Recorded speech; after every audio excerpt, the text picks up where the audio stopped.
हाय. आज ही रील बनवण्याचं कारण खूप वेगळं आहे. ते म्हणजे 1 जानेवारी 2026 रोजी क्रांतिज्योती विद्यालय मराठी माध्यम हा चित्रपट प्रदर्शित होत आहे. या चित्रपटाची निर्मिती हेमंत ढोबळे यांनी केलेली आहे. चित्रपट नक्की बघायला जा, हा आपल्या जवळच्या चित्रपटगृहात. हा चित्रपट एका मराठी शाळेवर निर्माण केलेला आहे. कारण आता आपण बघू शकतो की आपल्या आजूबाजूला बऱ्याच इंग्लिश शाळा आहेत, मराठी शाळा सहजासहजी नाही दिसून येत.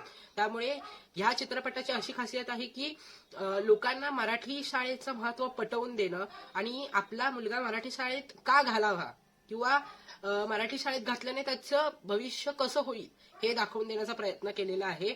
पूर्वी मराठी शाळेमध्ये वेगवेगळे सण साजरे केले जायचे, वेगवेगळे उत्सव साजरे केले जायचे आणि त्यावेळी त्या मुलांना ती मजा करायला भेटायची. पण आता ती मजा नाही भेटत करायला, कारण इंग्लिश शाळेमध्ये हे मराठी सण साजरे नाही केले जात मोस्टली. तर ते जे सण साजरे केले जायचे त्याच्यामुळे मुलंही आनंदित व्हायची आणि त्यांना वेगवेगळ्या सणांची माहिती देखील मिळायची. पण आता तसं पूर्णपणे माहिती मिळत नाही. पिढ्यानपिढ्या चालत आलेली जी संस्कृती आहे ती मराठी शाळेमुळे जपली जायची, तीही जपली जात नाही. आणि जर तीच मराठी शाळा आपल्या आजूबाजूला असेल तर ती पूर्णपणे जपण्याचा प्रयत्न करा. त्या शाळेला भेट द्या, त्या शाळेचा आनंद घ्या, त्या शाळेमध्ये जा किंवा आपल्या मुलाला त्या शाळेमध्ये घाला आणि मराठी शाळेमध्ये जो आनंद असतो तो आपल्या मुलालाही द्या.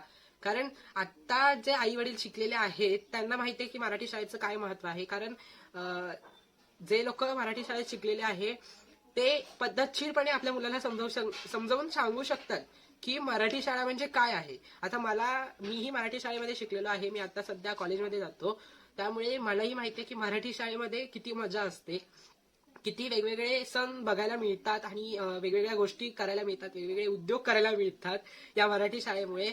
आणि हीच मराठी शाळा आता लुप्त होत चाललेली आहे. त्यामुळे हा चित्रपट काढण्यात आलेला आहे. चित्रपट नक्की बघा आपल्या जवळच्या चित्रपटगृहात.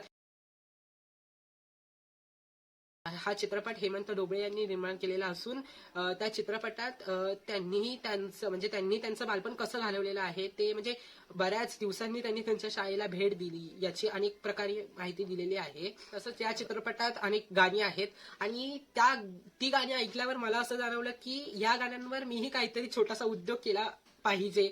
त्यामुळे ही गाणी घेऊन मी माझ्या शाळेचे काही छोटे छोटे व्हिडिओज तयार केले आणि ते एडिट करून एक व्हिडिओ तयार केलेला आहे. मला जसं जमेल तसं त्याप्रमाणे मी तयार केला आणि तो व्हिडिओ अतिशय सुंदर झालेला आहे. काही दिवसातच तो व्हिडिओ मी माझ्या अकाउंटला पोस्ट करणार आहे. तर सगळ्यांनी नक्की बघा, व्हिडिओला लाईक करा, कमेंट करा, व्हिडिओ कसा वाटला ते सांगा आणि हा व्हिडिओ बघून झाल्याच्या नंतर तुम्ही नक्कीच 1 जानेवारीला हा चित्रपट बघायला जावा. जे मराठी शाळेत शिकलेले आहेत त्यांना या चित्रपटाची नक्कीच किंमत असेल, कारण त्यांनीही बरेच सुख दुःख या शाळेतून अनुभवले असतील. कारण मराठी शाळेमध्ये पूर्वी कसं असायचं की कौलाची घरं असायची, त्यामुळे म्हणजे कौलं असायची, ती कौलाची छोटे छोटे घरं बांधलेली असायची. पाऊस आला की कधी छतच गळ, मग शाळेला सुट्टी, शाळेची मजा म्हणजे विद्यार्थ्यांची मजा असायची. तर असे अनेक वेगवेगळे प्रकारची मजा या चित्रपटाच्या माध्यमातून दाखवलेली आहे. 1 जानेवारी 2026 रोजी नक्कीच हा चित्रपट आपल्या जवळच्या चित्रपटगृहात बघायला जावा, या चित्रपट अनुभवा आणि तुम्हाला हा चित्रपट कसा वाटला हे नक्कीच मला कमेंट करून सांगा.